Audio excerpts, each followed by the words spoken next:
"My price for the potion," smiled the witch slyly, "is your lovely singing voice. Let me cut out your tongue." "How will the prince fall in love with me if I can't speak or sing?" gasped the little mermaid. "You will have your elegant dancing and your lovely eyes," said the witch with spite. The little mermaid agreed to the price. The witch brewed her a potion and cut out her tongue, taking her voice. The little mermaid swam to the prince's palace on the shore, left the sea, and drank the magic potion, and fell down as if she was dying. When the sun rose, the handsome young prince was standing over her. He looked at her so earnestly, and she became aware that her fishtail was gone. Instead, she had pretty legs and feet. The prince helped her up. "Who are you?" asked the prince kindly. But the little mermaid couldn't answer him. She couldn't say anything, for she had no voice.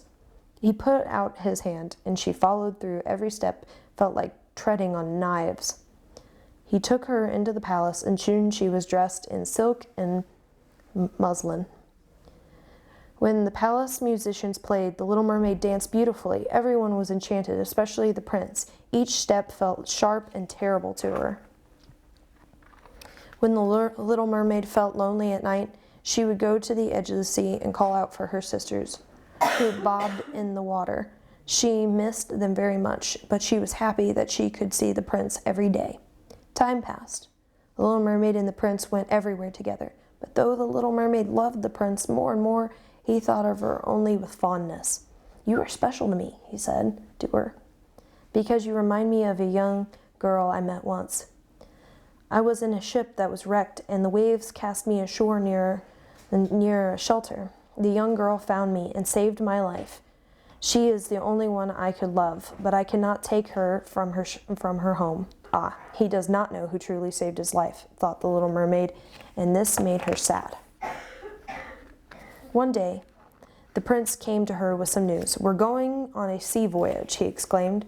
"It's time for me to get married, and my parents have arranged a wedding with the king's daughter." The little mermaid couldn't say anything, but she felt sadder than ever. It was a fine ship, and lots of people traveled with them. The prince was nervous. "I don't think I can love this princess," he said to the little mermaid. "I still love that girl, and if I can't have her, I would rather marry you, my quiet friend." The little mermaid's heart leaped. Perhaps the prince would fall in love with her after all. The next morning they arrived at a grand harbor. Church bells were ringing and trumpets were sounding. The prince held his breath, and the little mermaid did too. All at once the prince shouted out. He had seen his bride, and it was the girl that rescued him. "It's you," he cried, laughing and folding the girl in his arms. "You who saved me." But the little mermaid felt her heart breaking. After the wedding, everyone went back to the ship for a celebration. The little mermaid left the happy crowd. She leaned on the ship's rail and looked across the water. She knew that, as the sea witch had said, with the sunrise she would just become foam on the waves. Her sisters came and swam below her.